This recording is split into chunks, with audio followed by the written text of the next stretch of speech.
آج بڑی بابرکت اور بڑی پروقار رات ہے۔ لیلۃ القدر خیر من الف شہر، 1000 مہینے سے زیادہ جس رات کو اللہ نے درجہ عطا فرمایا۔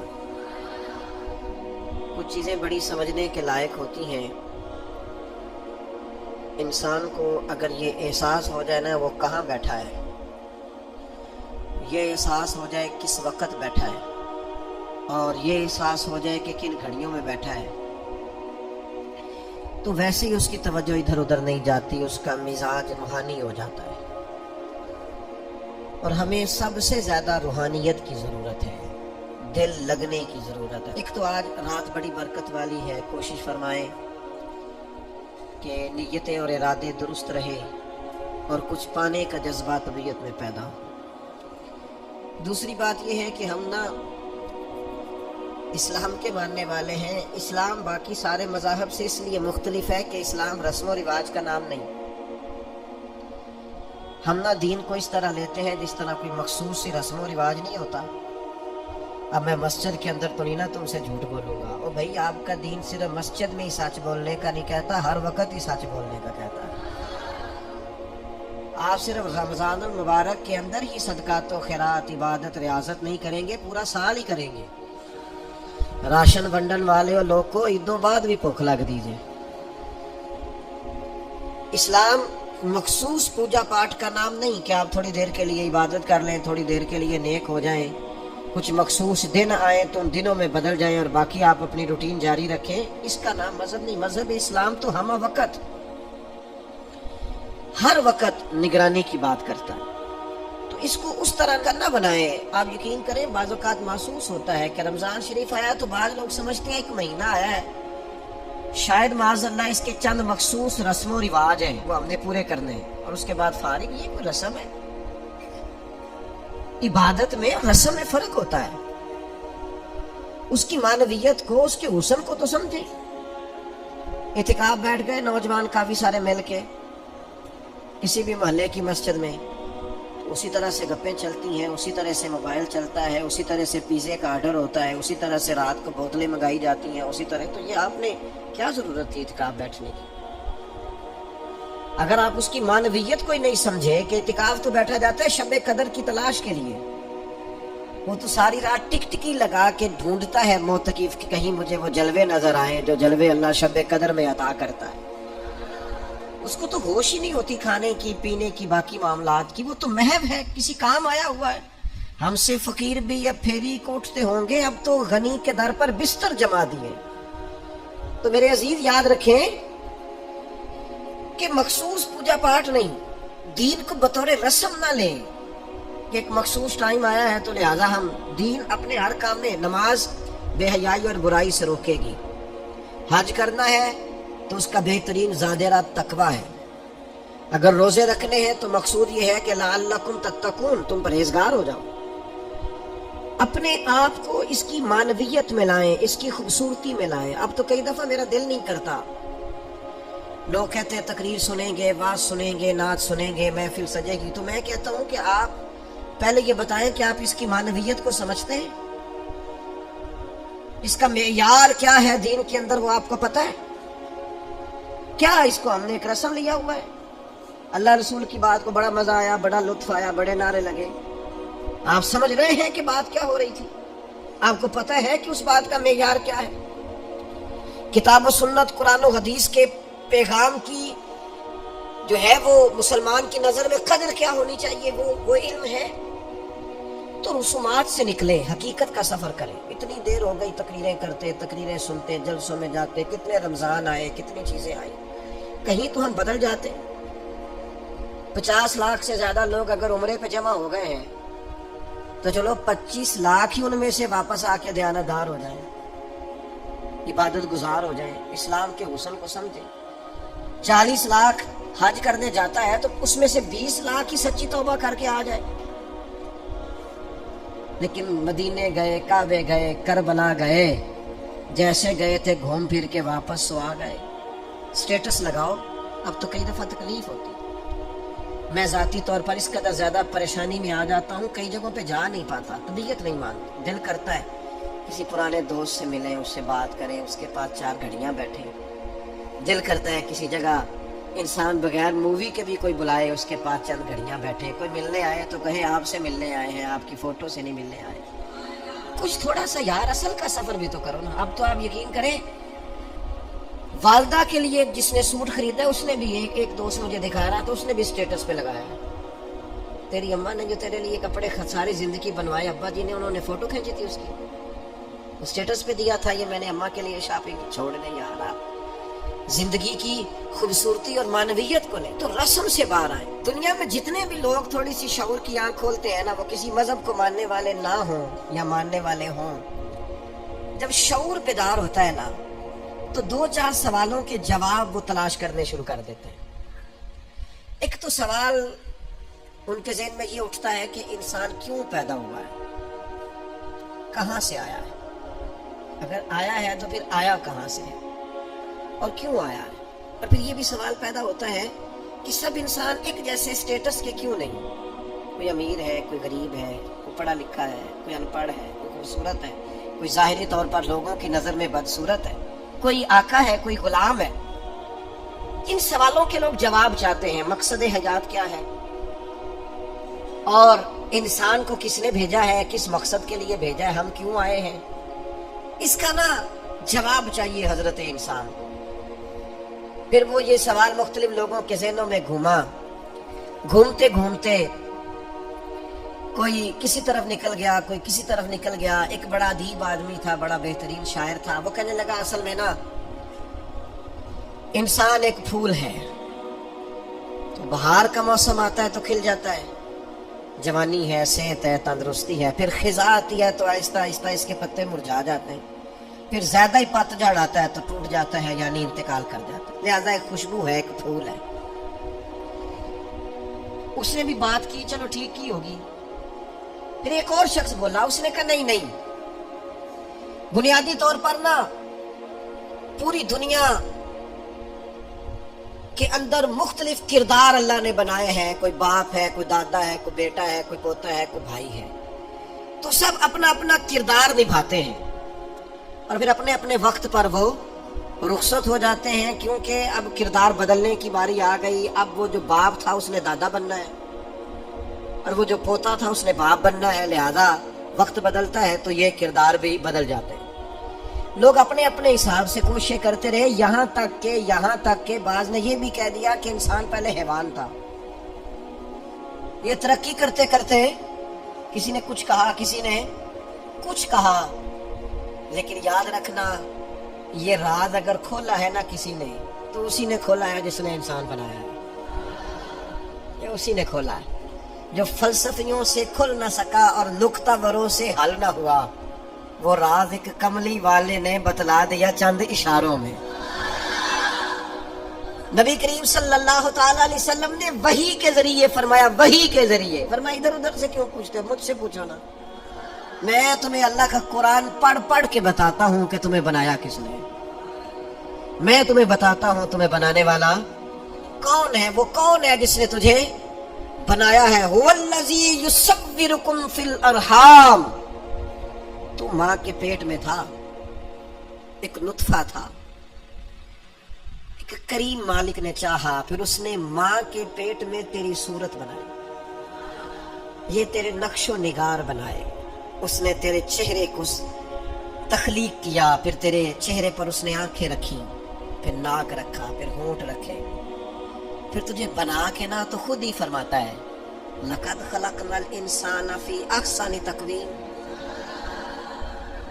خود بنا کے نا خود فرماتا ہے کہ تحقیق میں نے انسان کو بڑی ہی خوبصورت ساخت پر پیدا فرمایا. ایک منٹ کے لیے ذرا سوچ کے دیکھنا کہ یہ ناک اگر یہاں ہوتا تو کتنا برا لگتا، یہ ہونٹ اگر تھوڑے سے بھی نیچے ہو جائے تو کتنے. بعض لوگوں کے نا ذرا سے دانت تھوڑے سے کبھی اوپر ہو جائے نا کسی بیماری کی وجہ سے بھی تو لوگوں کو اچھے لگتے. اللہ نے جو چیز بنائی ہے اسے بار بار توڑ کے سجا کے نئے سرے سے کر کے دیکھ لو، سونی اسی طرح ہی لگتی ہے جس طرح میرے رب نے بنا دی، اسی طرح ہی خوبصورت لگتی ہے. اور وہ کہتا ہے یہ جو تیرا چہرہ ہے نا فی ای صورت ما شاء رکبک، یہ جو تیرا چہرہ ہے نا کسی کا گورا ہے تو کسی کا زیادہ گورا ہے، کسی کا گورا ہے تو کسی کا سانولا ہے، کسی کا رنگ گندمی ہے. یہ بندے کی مرضی پہ نہیں، یہ اللہ کہتا جیسے میں نے چاہا ہے نا. اگر آپ یہ آیت سمجھ جائیں نا تو اپنے آپ سے پیار ہو جائے گا. پھر کالے سیاہ رنگ والا بندہ بھی کہے گا اوہو چہرہ میرا ہے پر چاہت اللہ تعالیٰ کی ہے. پھر تو اپنے آپ سے پیار ہو جائے گا، پھر تو اپنے آپ سے محبت ہو جائے گی. پھر تو انسان کہے گا کہ خدا جانے بلندی ہے کہ پستی، پر جہاں میں ہوں وہاں کوئی نہیں ہے. پھر پیار ہو جائے گا اپنے آپ سے. شرط یہ ہے کہ دیکھو تو صحیح، تو اس کو بنایا ہے اللہ نے، پیدا کیا ہے اللہ نے بنایا. اس سوال کا جواب یہ ہے کہ تجھے اللہ نے بنایا ہے، خود سے نہیں تو بنا، تو کسی کی چاہت ہے، تجھے کسی نے بھیجا ہے. اچھا جی، تو اس نے پیدا کر دی انسان، تو وہ ایک ان پڑھ رہ گیا ہے. وہ ایک شخص تو ایسا ہے جو بالکل انگوٹھا چھاپ ہے. وہ ایک شخص ایسا ہے جو زندگی میں نانے جوی تک کا محتاج رہا، کوئی خاص مال و دولت نہیں، کچھ بھی نہیں. کچھ بڑے مشہور تھے، بڑے معروف تھے، بڑی دنیا جانتی تھی، اور کچھ ایسے ہیں جن کو کوئی بھی نہیں جانتا. ساری زندگی انہوں نے گمنامی میں گزار دی. تو مالک یہ جو ان پڑھ رہ گئے، غریب رہ گئے، کمزور رہ گئے، گمنام رہ گئے، یہ جو پیچھے رہ گئے، یہ جو بظاہر سمجھتے تھے ہم کچھ بھی نہیں، ان کا مقصد حیات کیا ہے؟ اللہ کریم نے فرمایا افحسبتم انما خلقناکم عبثا وانکم الینا لا ترجعون. یہ آیت کے ذرا ترجمے کا انداز دیکھیے گا، یہ تیور دیکھیے قرآن مجید کی آیت کی. افحسبتم انما خلقناکم عبثا، یہ تیور دیکھنا. فرمایا کیا تم گمان کرتے ہو کہ ہم نے تمہیں بیکار پیدا کیا ہے؟ اوئے ہوئے، اللہ کرے آپ کو مزہ آئے. وہ لطف دیکھو قرآن مجید کے انداز تکلم دیکھو ذرا. کیا تم گمان کرتے ہو ہم نے تمہیں بیکار بنایا ہے؟ وَأَنَّكُمْ إِلَيْنَا لَا تُرْجَعُونَ، اور کیا تم سمجھتے ہو تمہیں لوٹ کر ہماری طرف آنا نہیں؟ یہ خطاب جس سے بھی ہے، صوفیاء کہتے ہیں مچل جانے والی آیت ہے، مچل جانے والی آیت ہے. یہ جو وہ کہتا ہے نا تو نے پلٹ کے میری طرف آنا ہے، تو آئے گا میرے سامنے. مجھے ایک حدیث پڑھ لینے دو. نبی کریم علیہ السلام نے فرمایا قیامت کے دن اللہ تعالیٰ لوگوں سے فرمائے گا، سب سے پہلا سوال لوگوں سے، مختلف احادیث میں مختلف سوال ہیں جو سب سے پہلے ہو. اس حدیث میں فرمایا اللہ قیامت کے دن سب سے پہلا سوال بندوں سے یہ پوچھے گا مجھ سے ملنے کو جی چاہتا تھا؟ میرے تے لنگ کئی مہینے تے برس گئے تے تیری دید نو دیدے ترس گئے، مجھ سے ملنے کو جی چاہتا تھا؟ میں آپ کو بات عرض کروں، مزہ نہیں آ جائے گا رب رسول کو دکھڑے سنانے کا؟ لطف نہیں آ جائے گا ان کی بارگاہ میں بیٹھ کے حال دل عرض کر دیں؟ کیا منظر ہوگا، کیا رنگ ہوگا، کیا انداز ہوگا. خدا خود میر مجلس بود. کریم فرماتے رب بندوں سے فرمائے گا مجھ سے ملنے کو جی چاہتا تھا؟ عرض کریں کہ مالک بڑا ہی چاہتا تھا. اب وہ کریم ہے نا، دریائے رحمت جوش پہ ہے، تو حضور فرماتے ہیں دوسرا سوال رب فرمائے گا یہ تمہارا مجھ سے ملنے کو کیوں جی چاہتا تھا؟ یہ کیوں جی چاہتا تھا بھلا مجھ سے ملنے کو؟ یہ انداز دیکھیے. تو حضور فرماتے ہیں بندے عرض کریں کہ مالک اس لیے جی چاہتا تھا کہ تو بڑا ہی کریم ہے، بڑا مہربان ہے، بڑا ستار ہے، تو بڑا غفار ہے، تو بڑا معاف کرنے والا ہے، تو بڑا عطا کرنے والا ہے، تو اپنے بندوں سے بڑا پیار کرنے والا ہے، تو ودود ہے، تو رؤوف ہے، تو رحمان ہے. جی چاہتا تھا تجھ سے ملے. تو رب فرماتا ہے اس لیے جی چاہتا تھا کہ میں مہربان بڑا ہوں. ہاں. تو کریم فرمائے گا جاؤ پھر فرشتوں گواہ ہو جاؤ میں نے ان سب کے لیے جنت کا فیصلہ فرما دیا. اللہ فرماتے تم کیا سمجھتے ہو تمہیں بیکار پیدا کیا ہے؟ انسان کو اللہ نے بیکار نہیں بنایا. پہلی بات تو یہ سمجھ میں آ گئی کہ آیا کہاں سے ہے، بنایا کس نے ہے، بھیجا کس نے ہے. اور پھر بھیجنے والا کہتا ہے میں نے بیکار، ایک ذرہ بھی اللہ نے بیکار نہیں بنایا. ادھر دیکھو میری طرف دوستو، اس آدمی کو آپ سمجھتے ہیں نا بالکل مجذوب ہے، بالکل اس کی زبان سے رطوبت نکلتی ہے اور آنکھوں سے پانی نکلتا ہے اور ہاتھ پکڑ کر سڑک پار کرانا پڑتی ہے، اور جس کو تم سمجھتے ہو نا کہ اس کو تو گھر کا ایڈریس بھی نہیں آتا، اس کی پشت پر اس کا پتہ لکھا ہے، جسے تم خیال کرتے ہو نا یہ بالکل ضعیف ہے، کمزور ہے، اٹھ نہیں سکتا، چل نہیں سکتا، قرآن مجید کی آیت کہتی ہے کہ بندہ بیکار وہ بھی نہیں ہے، تو وہ تو بالکل کسی کام نہیں، وہ تو گھر والے بھی لوگ اس کا مذاق اڑاتے ہیں، کوئی اہمیت نہیں، کوئی پوچھتا نہیں، تو یہ کیا ہے؟ پڑھو نا مشکات شریف۔ اللہ کے پیارے حبیب علیہ السلام نے فرمایا یہ جو تمہیں رزق دیا جاتا ہے نا، اور یہ جو تم پر بارشیں برسائی جاتی ہیں، یہ تمہارے ضعیف لوگوں کی برکت سے دیا جاتا ہے۔ میں کسی شخص سے بیزار نہیں ہو سکتا، کیونکہ ایک ذرہ بھی تو بیکار نہیں ہو سکتا، ایک ذرہ بھی تو بیکار نہیں۔ مجھے ایک دوست کی بات نہیں بھولتی، ان کے بیٹے نے آ کے کہا مجھ سے، کہنے لگے ابا جی نو آکھو بڑا دے لیا رشتہ داراں نوں تے بڑا ونڈ لیا، وہ کڑا کو نہ نیکی کر دینے سوا سائڈ تے ہو کے غیبتاں کر دینے، آنکھوں نے ان بس کرن۔ اور وہ تھوڑے تھوڑے نالا میں تھے، چند باتیں اس نے اس طرح کی بتائی جو واقعہ شکایت والی تھی، تو میں نے ان بزرگوں سے کہا، میں کہ پاجی منڈا بھی پریشان ہے، گھر دا بھی تو چھڈو، سادہ بندہ ان پڑھ آدمی محنت مزدوری اتنی پتے کی بات کی؟ کہنے لگا حضرت صاحب پتہ نہیں اللہ کدے صدقے پہ دیتا ہے۔ تو مجھے یہ حدیث یاد آئی مشکات شریف کی، حضور فرمانے لگے اللہ تمہارے کمزوروں کی برکت سے تمہیں عطا کرتا ہے۔ کس کی وجہ سے اللہ تمہیں دیتا ہے؟ ضعیفوں کی وجہ سے۔ ایک تو کسی چیز کو بھی اللہ تعالیٰ نے بیکار پیدا پھر کس لیے پیدا کیا؟ مقصد حیات کیا ہے اس کو آپ نے سمجھنا ہے۔ فرمایا الذی خلق الموت والحیات لیبلوکم ایکم احسن عملا، ہم نے موت اور حیات اس لیے پیدا کی ہے تاکہ پتہ چلے تم میں بہترین عمل کون کرتا ہے، بہترین عمل کون بندہ کرتا ہے، اس مقصد کے لیے موت اور حیات کو پیدا کیا۔ ہم تو کام کرنے آئے بھائی، دنیا میں کام کرنے آئے۔ یہ جو لوگ ویلے بیٹھے ہیں نا، صبح سے شام تک موبائلیں چلا رہے ہیں، آرام کر رہے ہیں، کھانے کھا رہے ہیں، آ رہے ہیں جا رہے ہیں، یہ لوگ اس مقصد حیات سے غافل ہیں جس مقصد کے لیے بھیجے گئے۔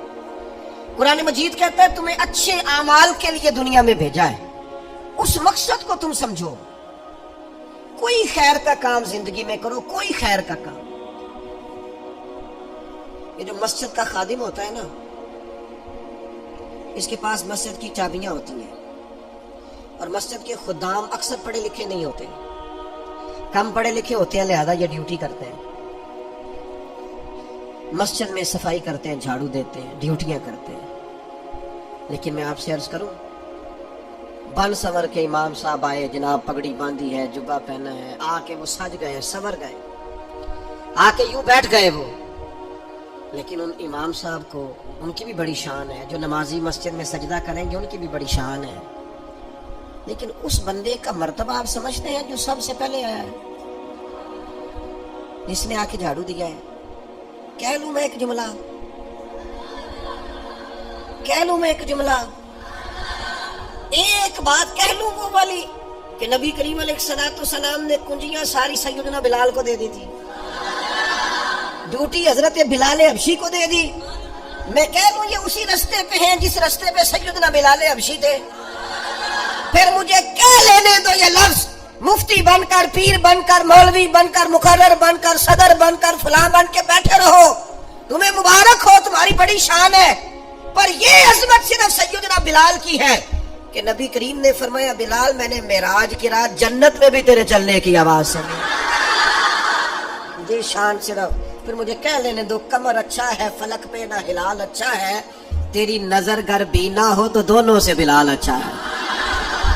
اب سمجھے اس بات کو، کوئی مقصد تو ہے نا میرے بھائی۔ صحیح بخاری میں موجود ہے حضرت بلال مقصد بنا لیا تھا حضور کے دروازے کی نوکری کرنا۔ میں آپ سے عرض کروں اگر کوئی مقصد نہیں نہ بناؤ گے تو زندگی بے چین بے قرار گزرے گی۔ با مقصد لوگوں کی زندگی صحیح گزرتی ہے، با مقصد۔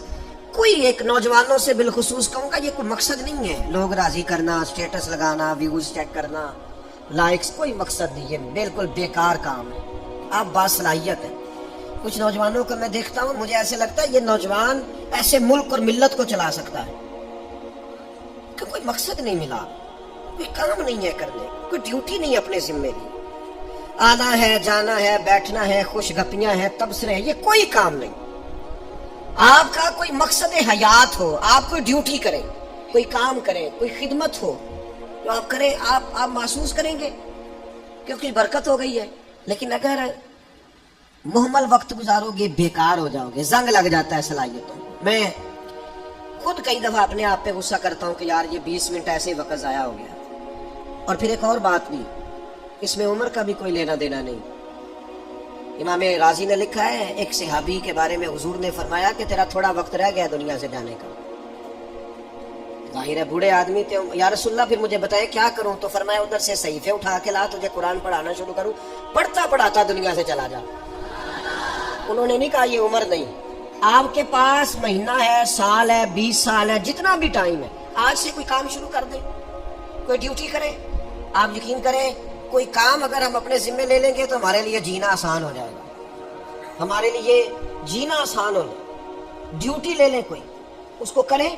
اب ہوگا کیا جب آپ اس مقصد کے لیے نکلیں گے نا، تو پھر مشکلات بھی آئیں گی، پھر حالات ہمیشہ ایک جیسے نہیں رہتے، تو اللہ آزمائے گا بھی اس رستے میں۔ وَلَنَبْلُوَنَّكُمْ بِشَيْءٍ مِّنَ الْخَوْفِ وَالْجُوعِ وَنَقْصٍ مِّنَ الْأَمْوَالِ وَالْأَنفُسِ وَالثَّمَرَاتِ وَبَشِّرِ الصَّابِرِينَ۔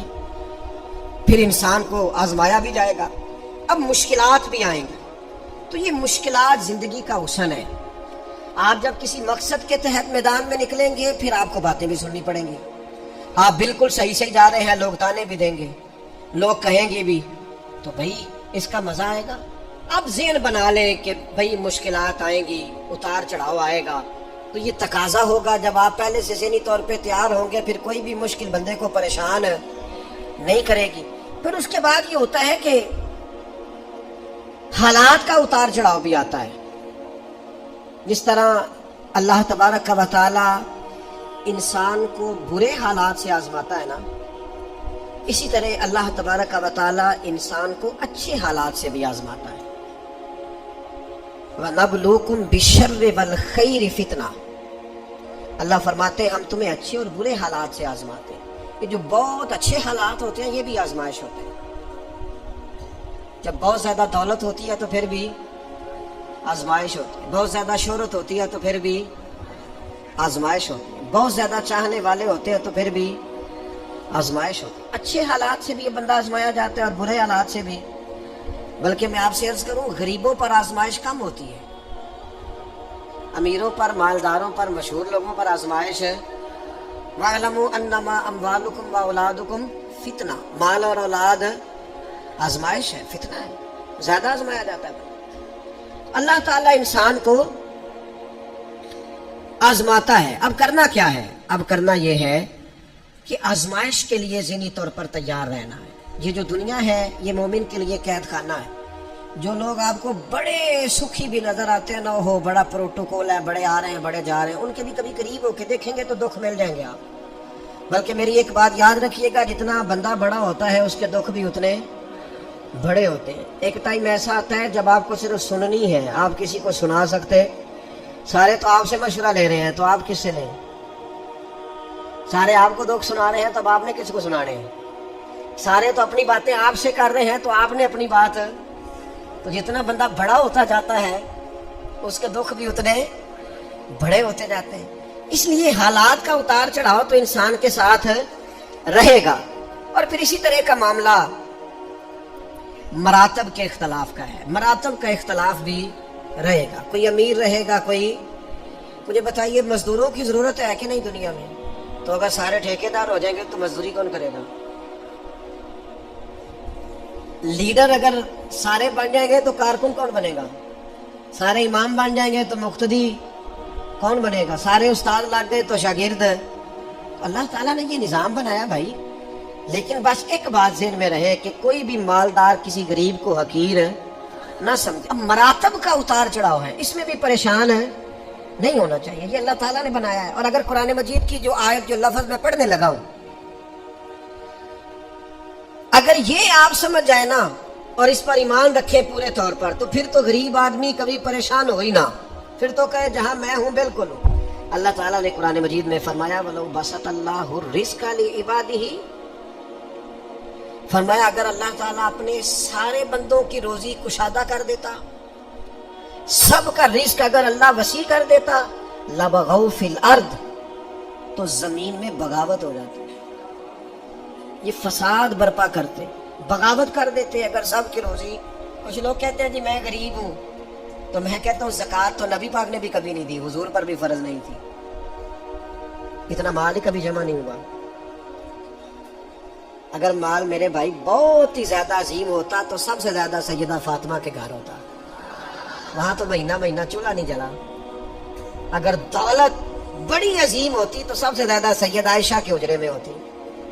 نبی پاک علیہ السلام ہر کام آہستہ آہستہ کرنے کا حکم دیتے اطمینان سے، لیکن صحابہ فرماتے ہیں حضور کے پیچھے نماز پڑھی تو نبی پاک جلدی سے اثر پڑھا کے گھر گئے، جلدی سے، اور تیزی سے حضور واپس آئے۔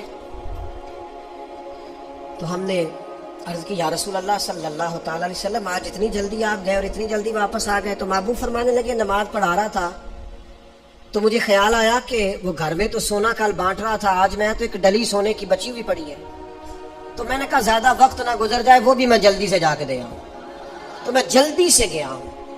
پیسے نہ ہونے پر پریشان ہو یار، نبی پاک نے تو انہیں قبول ہی نہیں کیا، پسند ہی نہیں فرمایا۔ دولت، عہدہ، شہرت، اس کے بارے میں پریشان ہو، اللہ کہتا ہے یہ سب کا وسیع ہوتا تو زمین میں فساد ہوتا۔ لہذا مقصد حیات کو سمجھو، صرف عہدے کا اوپر نیچے ہونا یہ کمزوری کی علامت نہیں ہے، اپنے آپ کو اس سے نکالو۔ اگر اللہ تبارک و تعالیٰ نے کہیں رکھا ہے انسان کو تو یہ اس کے لیے فائدہ مند چیز ہے۔ پھر ایک بات یہ ہوتی ہے، بہت سارے دوست آ کے پوچھتے ہیں جی میں جو کام بھی کرتا ہوں ناکام رہتا ہوں، جو کام بھی کرتا ہوں پیچھے رہ جاتا ہوں، جو جدوجہد بھی کرتا ہوں میرا کام آگے نہیں چلتا۔ حضرت عیسیٰ علیہ السلام نے نہ گھر بنایا نہ نکاح فرمایا، ایک پیالہ تھا ہاتھ میں، ایک دن انہوں نے دیکھا کہ ایک آدمی چلو سے پانی پی رہا تو پیالہ بھی صدقہ کر دیا۔ وہ ایک اینٹ کا تکیہ رکھتے تھے، ایک دن انہوں نے ایک شخص کو دیکھا کہ بازو بچھا کے اس نے تکیہ بنایا ہوا ہے تو وہ اینٹ بھی کسی کو دے دی، تیرے کام آ جائے گی۔ اس خلوص کے ساتھ انہوں نے دین کی تبلیغ کی، لیکن قوم نے کیا کیا؟ معاذ اللہ انہیں سزا دینے کے لیے، پھانسی لٹکانے کے لیے آ گئی، وہ تو اللہ نے کرم کیا آسمانوں پہ اٹھا لیا۔ اتنی سخت محنت کے باوجود بھی ان کی ظاہری حیات میں ساری قوم ان کی فرما بردار ہے۔ پھر مجھے بتائیے حضرت عیسیٰ دنیا سے کامیاب تشریف لے گئے کہ نہیں؟ جناب عیسیٰ دنیا سے وہ کیوں کامیاب گئے کہ اللہ نے جو ڈیوٹی ان کے ذمہ لگائی تھی وہ ڈیوٹی انہوں نے پوری کی ہے۔ ہم اپنی ڈیوٹیاں پوری کریں، صبح دکان وقت پہ کھولیں، گاہک تو اللہ بھیجتا ہے، رزق تو اللہ دیتا ہے، ہم جا کے محنت پوری کریں، لیکن یہ جو نتیجہ اپنی مرضی کا مانگتے ہیں نا، میں نے جیتنا ہی جیتنا ہے، جیتنا تو شرط ہی نہیں، کھیلنا شرط ہے، جیتنا تو شرط ہی نہیں۔ مجھے بتائیے نا حضور علیہ السلام موجود ہیں، ظاہری طور پر سارے جلوے، پر احد کے اندر بظاہر مسلمانوں کو ناکامی ہو گئی تھی، ظاہری طور پر کفار جیت گئے تھے، تو کیا حوصلے ٹوٹ گئے؟ اس کے بعد کیا کہا مسلمانوں نے؟ اب ہم نہیں نکلیں گے میدانوں میں۔ بظاہر حدیبیہ کے موقع پر کفار سخت شرطیں منوانے میں کامیاب ہو گئے تھے، تو کیا پھر مسلمان دل چھوٹا کر جاتے؟ او ملت کے جوانوں، ہر بات میں کمزور پڑ جاتے ہو، وہ جی مجھے بڑی دیر ہو گئی، میرا کوئی اتنی کچی باتیں کرتے ہیں، بعض اوقات کے دل کرتا ہے یار تو کیا بات کرتا ہے، اٹھ باندھ کمر کیوں ڈرتا ہے؟ پھر دیکھ خدا کیا کرتا ہے۔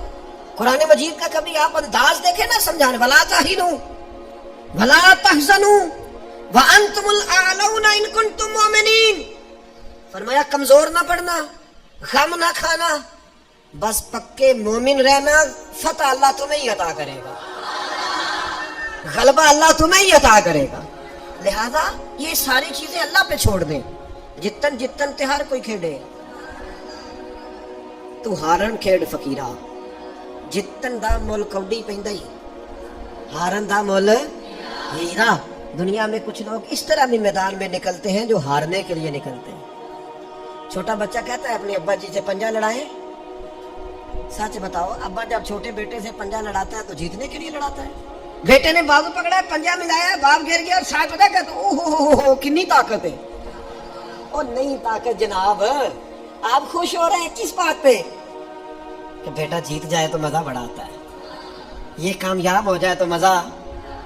لیکن آپ سمجھیں اس بات کو جو میں سمجھانا چاہ رہا ہوں. یہ کامیاب کب ہوا ہے؟ ابا جی کو ہرا کے.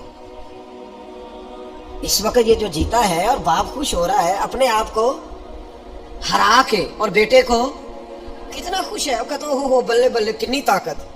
بیٹا دوڑ کے آیا، گلے لگا، باپ گر گیا، اوہ مجھے گرا دیا، دیکھو کتنی طاقت ہے. یہ کیوں کہہ رہا ہے؟ حوصلہ افزائی کر رہا ہے.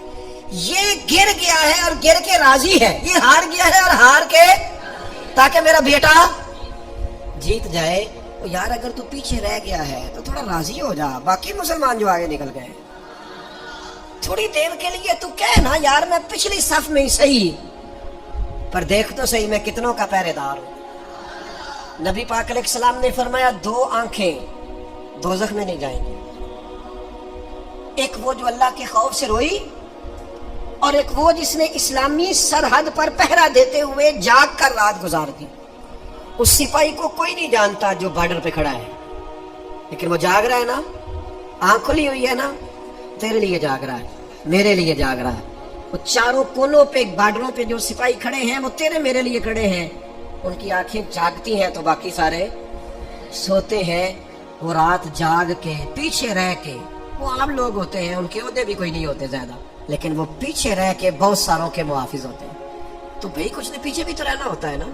سب نے لیڈر نہیں بننا، کچھ نے کارکن بھی بننا ہوتا ہے. حضور جب سفر پہ جاتے تھے تو 1-2 صحابہ کو کہتے تھے تم نے سب سے پیچھے چلنا ہے. کیوں؟ فرمایا کوئی بچہ پیچھے رہ گیا، کوئی جانور پیچھے رہ گیا، کوئی سامان پیچھے گر گیا تو ذرا اٹھاتے آنا. تو وہ ہیں سب سے پیچھے، پر کار پھر بھی کوئی ڈیوٹی رہے ہیں. چلو ہم کچھ بندے پیچھے نہ رہ جائیں. جتن جتن ہر کوئی کھیڈے، تو ہارن کھیڈ فقیرہ، جتن دا مل کوڈی پیندائی، ہارن دا مل ہیرا.